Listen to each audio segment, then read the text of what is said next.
오늘 준비한 작품은 1939년 문장지에 발표한 작품인데요. 선생의 후기에 속하는 작품이죠. 어느 장날 소팔로 왔던 주인공이 살해되고 이와 관련된 인물들의 진술을 독특한 구성으로 엮어낸 단편소설입니다. 김남천 문학의 또 다른 면을 확인해 보시기 바랍니다. 장날 시작합니다.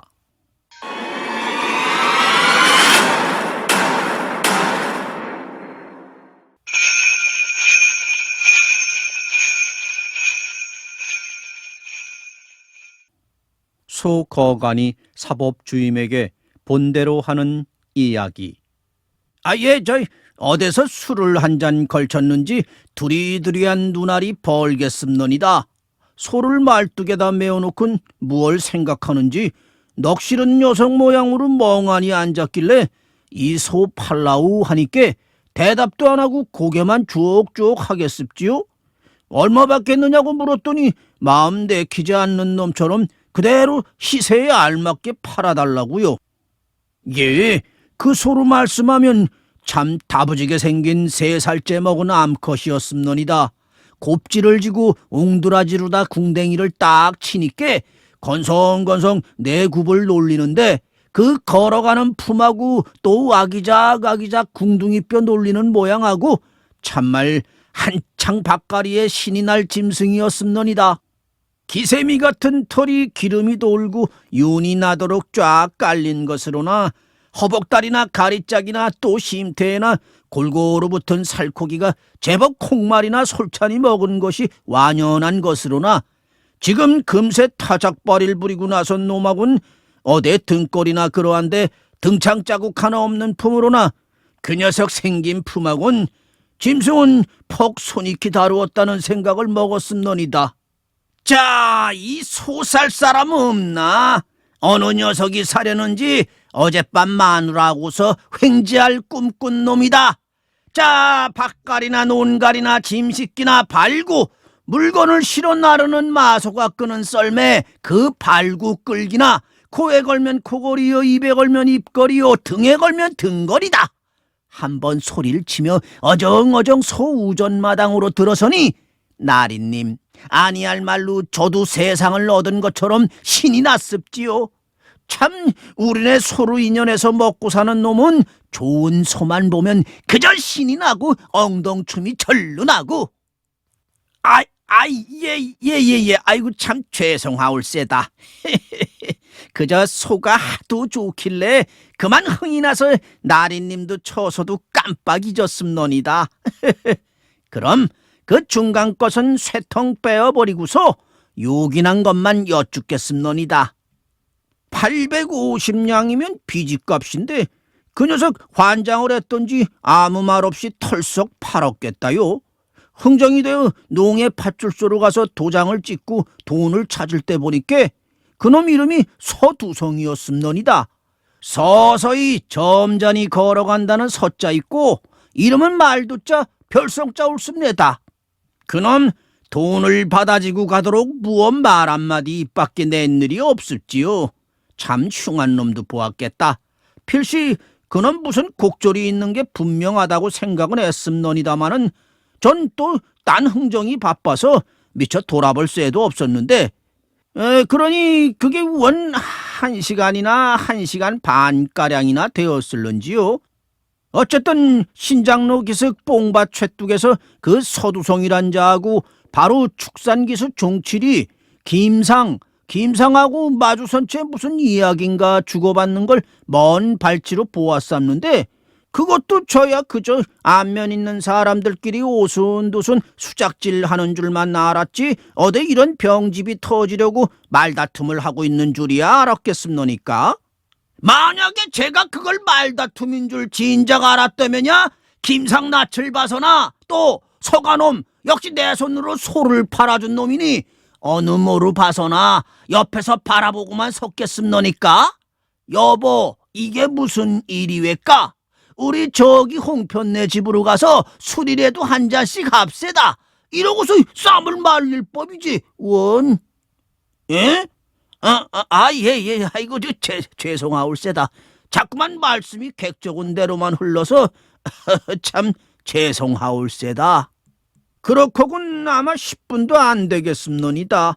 와 하는 소리가 나고 살인 났다고 야단이길래 전 홍편내 부엌에서 녹두지짐 한 점을 얻어들고 섰다가 그대로 쫓아 나와 보니 그땐 벌써 장군이 백차일 치듯 한가운데 속아놓은 뽕밭 고랑에 그리고 종칠이 김상은 피 묻은 칼을 들고 밭머리에 거꾸러져 있었습니다.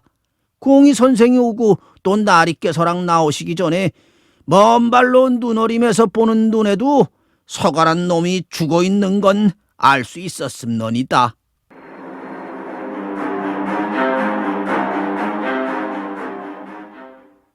의사가 만든 해부 검사, 진단의 보고 기록 중 한두 절. 그 중에 하나, 서두성, 나이는 27가량, 체격도 좋고 영양도 가량한 편인데 키는 5자 세치, 체중은 18관. 시체를 검사하건대 한편 쪽만 칼날이 달린 넓이 한치 미만, 길이 한자의 끝있는 예리한 기구로 찔린 다음과 같은 4군데의 자국이 있었다. 우선 외표에 나타난 놈을 보건대 첫째 자국, 바른편 모가지에 한치가량의 칼자국이 있는데 깊게 가슴팍의 유두근을 아래 위 2치 길이로 절단하여 경동맥을 끊어버렸다. 둘째 자국, 앞가슴에 8부 길이 되는 칼자국이 있는데 이 자국은 다시 더 나아가 7번째 늑골을 자르고 간장을 상하 9부 길이로 관통하여 위에 소만부에 이르러 머물러 있다. 셋째 자국, 왼편으로부터 왼팔을 끼고 길이 8부가량의 상처를 내고는 다시 칼날은 가슴팍위에 이르러 이것을 끼고 또한 8부 길이의 자창을 내고 폐상엽에 이르러 같은 길이의 자국을 남기고 멈추었다.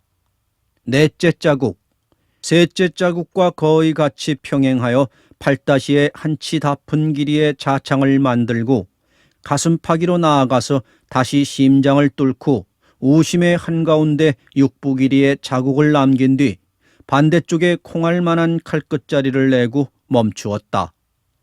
다음 내경을 살피건대 흉곽 내에는 다량의 출혈이 있고 신체의 각 장기엔 피의 양이 대단 감소되어 있었다. 미루어 생각컨대 바른편 경동 경정맥의 절단, 왼편 폐의 윗머리의 자상, 왼편 흉곽 내의 출혈, 심장의 관통과 각 장기의 빈혈 등등으로 하여 죽음의 원인이 된 것이라 인정한다. 그 중에 둘, 김종칠, 직업은 축산기수, 수의, 나이는 25, 체격은 좋고 영양도 몹시 우량하다. 키는 5자 5치, 체중은 19관. 우선 외표를 살피건대 바른편 어깨와 잔등에 걸쳐서 별지 서두송이가 맞은 것과 똑같은 칼로서 길이 2치가량의 상처를 받았으나 상처의 깊이는 위쪽은 한치가량으로 어깨 쪽지에 이르렀으나 밑으로 내려오면서 상처의 깊이는 옅어져서 그대로 칼이 미끄러진 것을 인정케 한다. 이 밖에 잔등에 2군데 각진 것 같은 자국이 보이나 양복 위로 내려친 칼끝이 그릇되게 상처를 준 것이라고 상상된다. 이상 약 1개월의 안정, 외과적 치료를 필요로 한다. 내경에는 별반 이렇다 할 것을 볼 수 없으나 동계가 항진된 관계와 전기한 상처로 인연하여 신혈이 높아 38도 5부에 이르러 있다.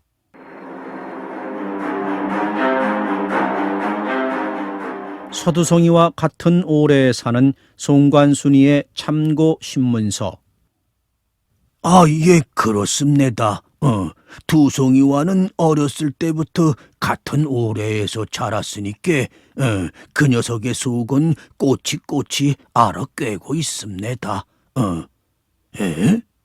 아니올세다. 결코 그러한 포악하거나 잔인스럽거나 와락부락하거나 그런 성미의 녀석이 아니었습니다. 글쎄올시다. 단 한마디로 엽줍자면 활발스럽고 부지런하고. 에? 내외간 어이도 퍽 좋았습지요. 그저 녀석 아이가 없어서 늘 쓸쓸해하는 것도 같았으나 때론 그깟 놈 먹일 것도 변변치 않고 공부시킬 건덕지도 없는 신세에 천행 잘 되는 일이라고 그렇게 웃어버리는 적도 있었습니다. 결코 금술이 나쁘거나 그렇진 않았습니다. 친구의 마누라를 이러니 저러니 하긴 좀 열적은 일이지만서도 또 그 아주머니가 곱상하게 생겼으니까 속으로 은근히 기쁘드름해서 지내는 걸 알고 있었습니다. 그런데 어쩐 일인지 한 열흘 전부터 작자의 하는 행동이 수상했습니다. 첫째가 제 뒷집 차돌이네 조를 베는데 점심들을 먹다가 차돌이 녀석이 무슨 말을 하던 끝에 자네야 아주머니가 이쁘니까 두 말할 게 있는가? 그러한 말을 했삼는데 그게 여느 때 같으면야 그대로 무슨 말을 주어 섬기든가 그렇지 않더라도 그냥 씩하니 웃고 말 것인데 어인 영문인지 발칵 성을 내가지고 남의 예편내 곱던 밉던 무슨 상관이냐고 노발대발하여 아주 좌중이 밍밍해졌던 적조차 있었습니다. 예? 그렇습니다. 전엔 그런 일이 조금도 없었습니다. 그렇거군 그렇게 잘 웃던 웃음도 그렇게 잘하던 녹말도 또 소를 앞세워 놓곤 의뢰 한마디 뽑아 넘기던 매나리도 새통 입을 봉해버렸는지 말이 없었습니다. 그것이 그러니까 언제부터입니까? 저거 거시기 예, 잘 알겠습니다. 두성이 녀석이 그렇게 갑자기 수상해진 건 바로 아랫마을 최장인의 소가 탈이 났다고 저 구운 농에서 축산기순과 소의술인가 한 양반이 왔다간 그 이튿날부터인가 봅니다. 예? 글쎄올시다. 전 그 관계나 내용은 잘 모르겠습니다. 그러니까 본시부터 소의술 김상과 무슨 원한 품었던 일이 있는가 그 말씀입니까? 전 자세히 모르겠습니다. 글쎄 뭐 그런 일이야 없었겠습지요. 김상 말씀이십니까? 글쎄올시다. 동네 전체로선 자세히 모르겠습니다마는 저보기엔 뭐 얌전하고 상냥한 이 같이 보였습니다. 예? 뚱뚱해 보이고 와락부락해 보여도 속은 상냥하실 것처럼 제겐 보이는데쇼. 아니올세다. 관청에 하는 일에 반감이나 그런 건 하나도 없습니다. 그리고 그런 기색이 우리 동네엔 보이지도 않습니다. 어쨌거나 두송이 행동이 너무 수상하더라니 하룬 수숫대를 저 나르다가 은근히 물어보았습니다. 자네 두성이 요즘 뭐 속 걱정 있는가? 그랬더니 아무 대답도 않고 그냥 소가는 뒤를 꾸벅꾸벅 걸어오다가 세상 귀찮아 만주나 가려네 그러더군요. 만주로 간다? 그건 또 갑자기 갈하다 말고 무슨 총인가? 이렇게 제가 말했더니 아무 데나 가나 한평생 지낼 것도 없겠나? 그런단 말씀이지요. 그러니 그 이상 물어볼 수도 없고 그러지 말게 무슨 속인진 몰라도 딴 곳이라고 별겠는가? 마음 잡고 저 자라난 고장에서 살아보세. 이렇게 말할 수밖에 별 도리가 없었습니다. 그러고는 오늘 아침 장보러 같이 집을 나섰습니다. 아직 갈이 바쁘지만 김장에 쓸 소금을 사다 드려고 저는 나섰던 것인데 동구 앞을 나서려니 두성이가 소를 몰고 국수당 옆에 내려오겠지요? 그래, 어디 가느냐 물으니까 장에 간다고요.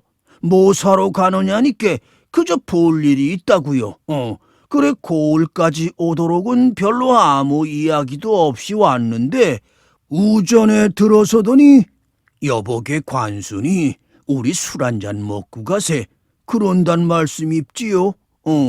술은 장 보고 갈 때 하세 그려. 그러니까 가만 내 좀 할 이야기도 있으니 저 지짐집으로 들어가세. 그러고는 곱지를 황철나무 글게 메어놓고 성큼성큼 술집으로 앞서서 들어가겠지요. 그래, 저도 소를 메고 따라 들어가서 마주 대작을 하였습니다. 소주를 비루병으로 한 병이나 한 뒤에 느닷없이 하는 말이 여보게 관순이 난 인제 소납하러 돈 양간 해갖고 어디로든가 떠나려네. 아니 그게 무슨 되자는 수작인가? 아예 그런 객적은 수작은 집어치우고 이러지 말고 우리 나가세. 윗거리에 가서 냉면이나 먹으면서 한 잔 더 하세. 그러나 막무가내라고 듣지 않습니다. 무슨 까닭으로 그러느냐고 물어도 별 뾰족한 대답 없이 그대로 남아가 한번 방랑을 하고 살아야지 어디 두매 속에서 산만 쳐다보고 살겠나? 그러기만 하겠지요. 그래서 아주머니는 어떡하겠나? 그랬더니 아주머니? 그깟년 제갈대로 가라지. 내 무슨 상관인가? 자, 어서 술이나 들게. 이게 혹시 영 이별이 될는지도 모르네. 자, 술을 들게. 술을. 예? 이칼 말씀입니까? 보지 않던 것입니다. 이게 어디 우리 농가에서 쓰던 칼입니까? 요리집에서 고기 써는 칼이 아닙니까? 예, 그렇습니다. 서두송이는 그런 칼 갖고 다니지 않았습니다.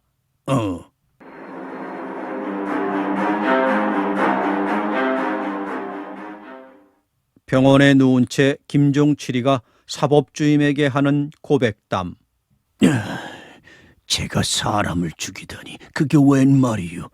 난 아무것도 모르겠어요. 모두가 꿈 같아요. 정신을 잃었다 깨어나니 어깨가 쓰리고 뼈가 저리고 신혈이 높고 내 옆엔 공의 선생이 계시고 나의 머리엔 얼음 주머니가 놓여 있었습니다.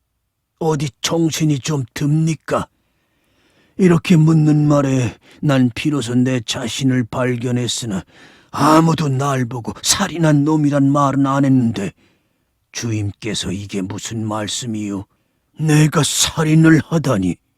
실신한 태도를 보이면서 멍청하니 천장을 바라보다 눈을 감고 쭈루루 눈물을 흘린다. 아니 경보나리. 그래, 정당방위도 살인죄가 되오? 그러면요, 정당방위지요. 그게 정당방위가 아니고 뭐야요? 그래, 경부께서는 내게 살인죄를 씌우시려우? 그놈이 날 찌르니까 난 그의 칼을 빼앗았을 뿐입니다. 그 다음은 나는 모릅니다. 그 다음부터는 나 자신이 아니었습니다. 내가 아닌 딴 정신이 무엇을 하였거나 난 지금 책임을 질 수가 없습니다. 날 살해하려는 자에게 내가 무엇을 하였건 그게 어째 내 책임이 되는 겁니까? 네, 진정하겠습니다. 진정하여 말씀 올리겠습니다. 잠시 동안 침묵. 자전거로 군청에서 우시장으로 장판을 내려가다 속이 출출하길래 문 앞 면옥에 들러 냉면을 한 그릇 사 먹고 갔습니다. 사람이 많아서 연애 종을 울리며 우시장 농해사무소에 들러서 모자를 벗어놓고 책상을 마주하고 잠시 앉아서 농해 서기에게 소 시세를 묻고 추수도 대충 끝났는데 웬 시세금이 그렇게 생가고 이야기를 주고받고 하다가 오줌이 마렵길래 밖으로 나왔습니다. 변소가 없으니까 어느 음식점으로 가든가 부인네들 내왕이 없는 반머리로 가려고 신장로를 걷는 것입니다. 경부께서도 잘 아시겠지만 세 줄로 울타리를 두르고 그 밖으로 황철나무가 3개가 서 있고 그리고는 신장로가 아닙니까? 그 신장로를 건너면 뽕밭이 있습지요. 그래, 제가 바로 울타리를 돌아 나와 둘째 번 황철나무결을 지나 바른 손으로 바지 단추를 끌으면서 가는데 어떤 농군한 사람이 장꾼들 틈으로 불쑥 나서더니 여보 소이슬 하고 무뚝뚝하게 부른단 말이지요. 휘끈 머리를 돌리고 주춤에 섰으려니 여보 소의슬 하고 또 한마디를 불러놓곤 다짜고짜로 내 팔목을 끌겠지요. 어떤 놈인지 생판 알지도 못하는 녀석이 아닌 밤중에 홍두깨 격으로 아닌 게 아니라 그런 심사가 생겼습니다. 그래, 이 사람 술잔이나 해꺼들랑 집으로 가든가 어디 가서 술을 깨우는 게 아니라 왜 공연히 알지도 못하는 사람을 갖고 이러느냐고. 공손한 말로 다 타이르며 잡은 손을 가만히 밀어놓았지. 저도 술잔이나 해본 사람이 술 취한 사람에게 신뢰를 따지고 시비를 가려 소용이 있습니까? 그래서 공손한 말로 타이르는데 좋은 놈이 또 그런 눈치는 알 턱도 없어. 이번엔 바닥지에 핏줄을 세우고 하는 말이 이놈 넌 내가 누군지 모르겠니 이놈? 이러겠지요. 어처구니가 없어서 잡힌 팔을 획 뿌리치고 미친놈 다 보겠군. 참 재수가 없으려니. 이러면서 돌아서려는데 다시 이번엔 더 힘있게 제 팔을 끌고 쭈루루 뽕반머리로 가겠지요. 나 역시 힘에 끌려 털썩 쫓아가는데 밭최뚝까지 오더니 이놈 너 일전에 아랫마을 최장인의 소탈고치로 나왔다가 한 행동을 잊어버릴 턱이 없지. 내가 바로 그 계집의 사나이다. 이러겠지요? 이놈이 이게 정신이 나갔거나 환장을 한 놈이다. 내가 네 계집을 어떻게 했다는 말이냐. 대체 네가 웬 놈인데? 내가 너희 같은 놈의 계집에게 치사스러워 손끝 하나 댈 턱이 있느냐. 소주잔이나 마셨거든 이러지 말고 고이 삭혀라. 촌놈들이란 술 먹으면 술값을 하려고 이러지. 전 저기 소갈지가 꼰두로 서는 걸 더러운 놈들과 입심하는 게 치사스러워 그대로 손을 뿌리치고 돌아섰습니다. 예? 없습니다. 절대로 없습니다. 그건 경부께서 내 인격을 모르는 말씀입니다. 제가 무엇하러 그까지 농꾼의 계집에게 손을 댄답니까? 절대로 없습니다. 조사해 보십시오. 난 아직 계집년의 파닥지조차 본 적이 없습니다. 어쨌건 나는 그놈이 한다는 수작을 터무니 이해할 수 없었고 또 그놈의 얼굴도 본 적이 없으므로 그 녀석이 사람을 잘못 보았거나 그렇지 않으면 공연한 생트집이라고 생각했었고 장판에서 사무에 바쁜 몸이 객적게 수작질을 건네고 있을 바 아니라고 드디어 분함을 누르고 그냥 획 몸을 떨쳐 돌아서 버렸던 것입니다. 그렇다면 아무리 술에 취한 놈이라도 그대로 고함이나 몇 번 질러보다가 제풀에 맥이 나서 어디로 가버릴 것이라 생각했던 것입니다. 그런데 웬일입니까? 내가 돌아서서 한 발자국을 옮겨놓기 전에 잔등깨가 선뜩하면서 나보다도 멀찌감치 서서 이쪽을 보고 있던 사람들이 먼저 악 소리를 지르고 그대로 난 내 피를 본 것입니다. 몸을 돌이켜 칼을 마주받고 놈의 손에서 칼을 빼앗은 것만은 기억하고 있으나 그 다음 두 몸이 함께 어우러져 밭채뚝을 굴고 뽕밭고랑을 엉겨 도운 것은 지금 겨우 상상이나 할 수 있을 뿐이옵시다. 그런데 내가 살인죄를 짊어지게 되었다니.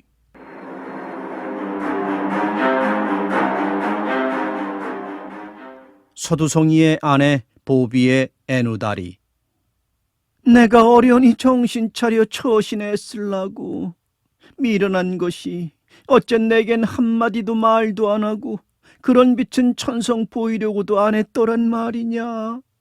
자행거를 탄 누런 양복 입은 읍내 나릴 보기는 했다마는 내가 그놈과 무슨 짓을 했더란 말가. 이 미련한 놈아, 네가 만일 그때부터 날 잘못 생각하고 있거들랑 어째서 열흘이 넘는 동안 내게 이런 반구가 없었단 말가. 소가 우물을 들여다보듯이 허구한 나를 멍청하니 지내다가 무슨 왕신이 동에서 이런 일을 저질렀단 말이냐. 또 기왕 칼을 들었다면 그 칼로 놈을 넘어뜨리지는 못해 되려 그놈에게 넘어지고 만단 말이냐. 미련한 것, 바보, 등신. 내가 왜 날 그렇게도 믿지 못하는 놈, 네 같은 놈에게 일신을 의탁해 살아왔단 말이냐.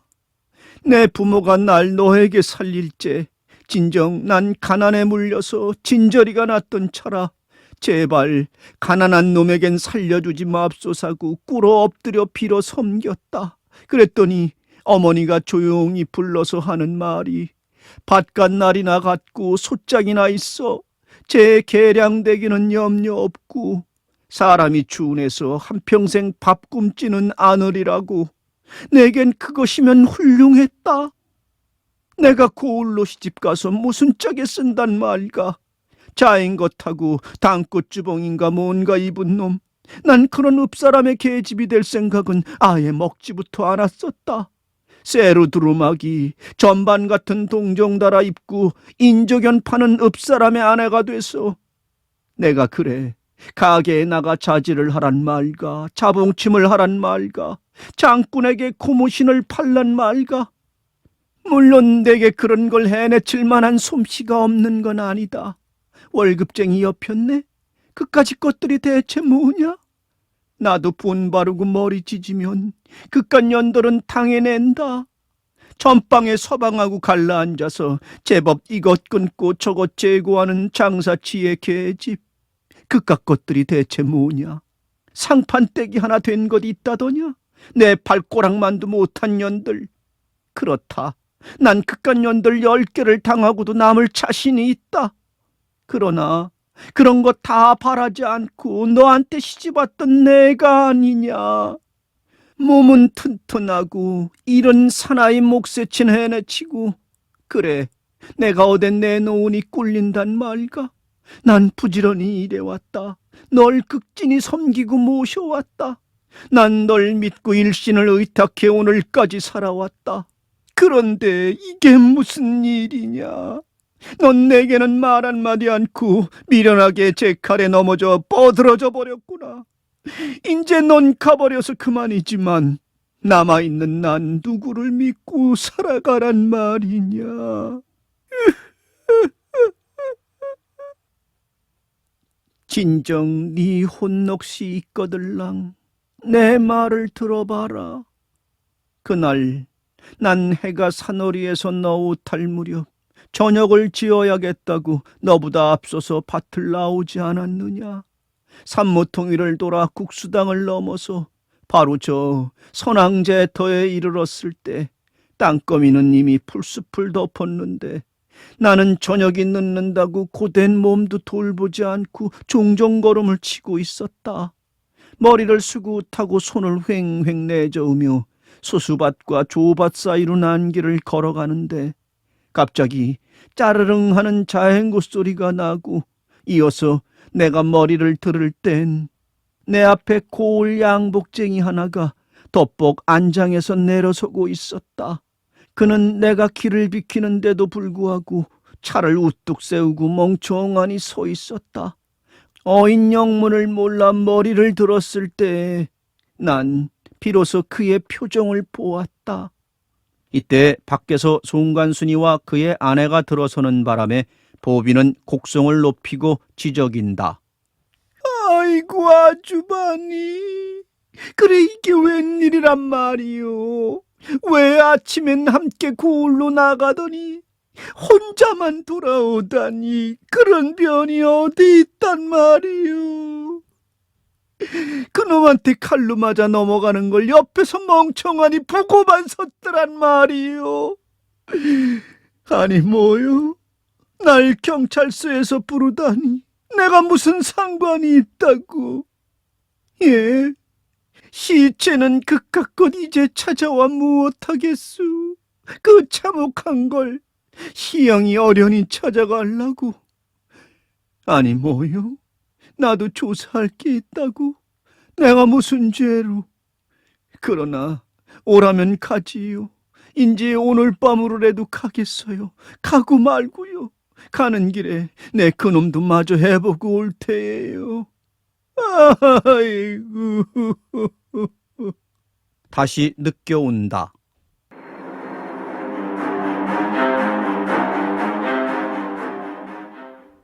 무당의 입을 빌려 서두송이가 하는 이야기.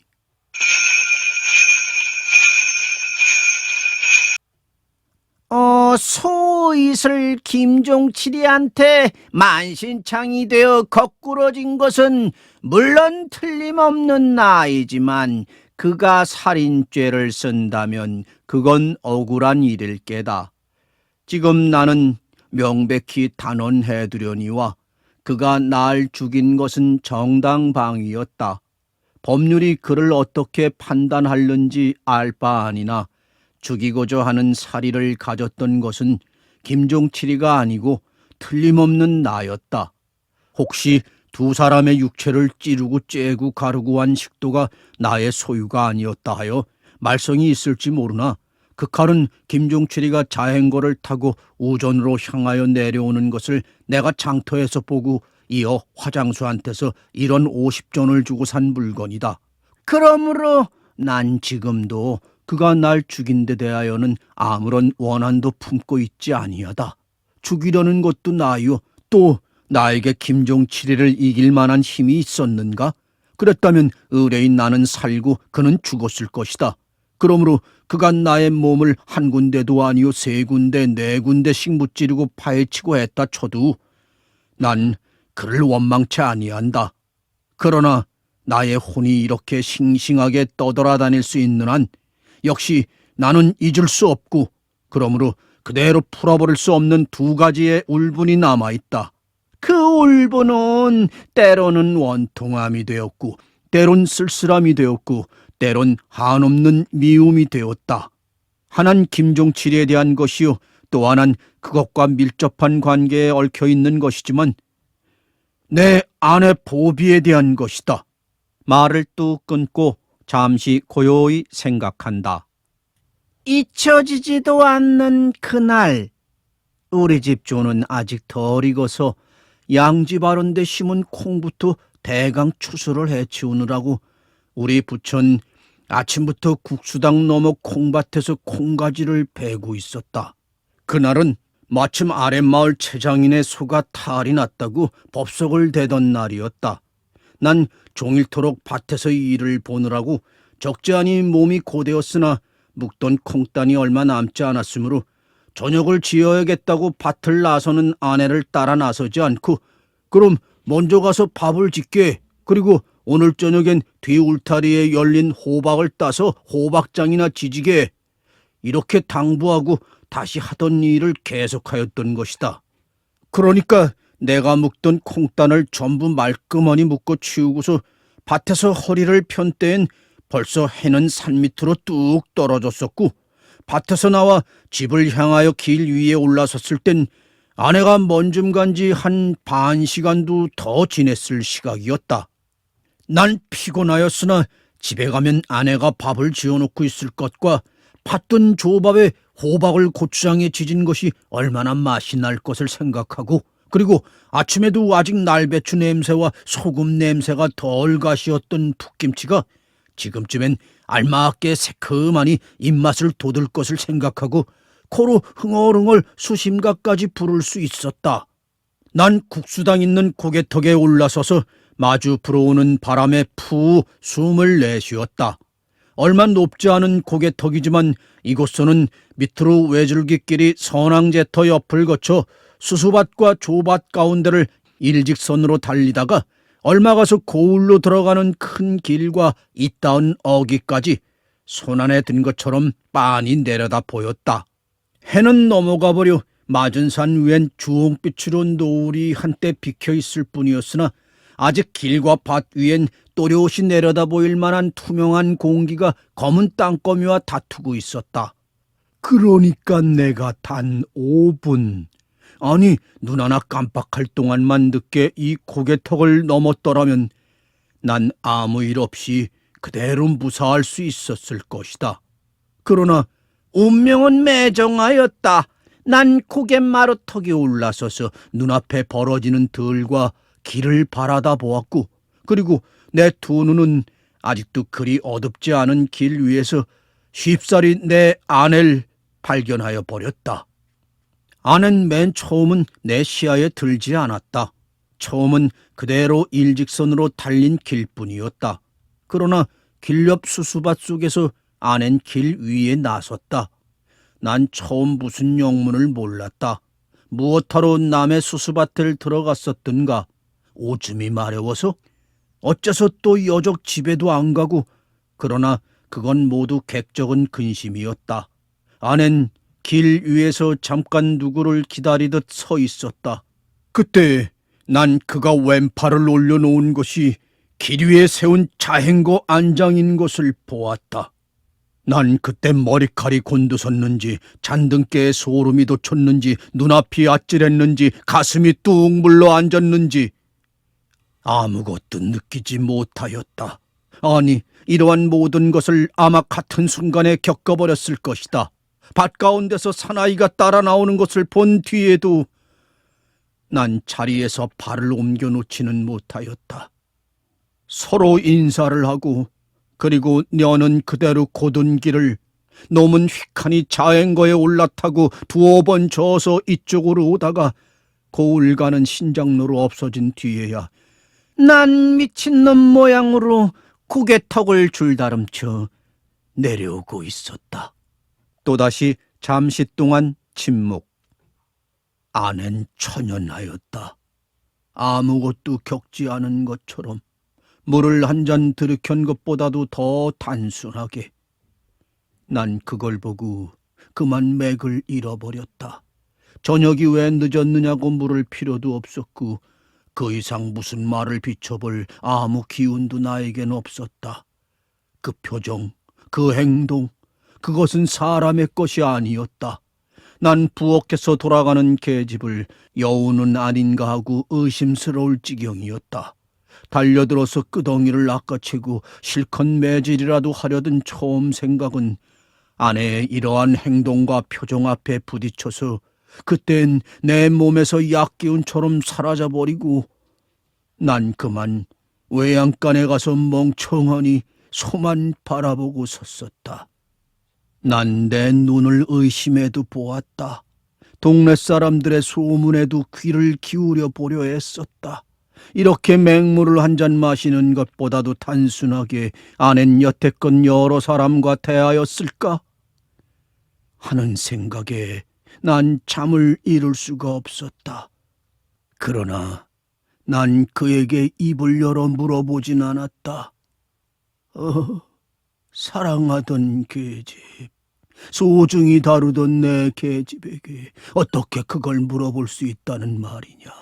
난 아무 말도 건네지 않았다.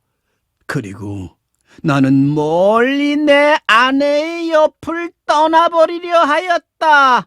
아내의 꿈결 같은 얼굴을 가슴에 안은 채.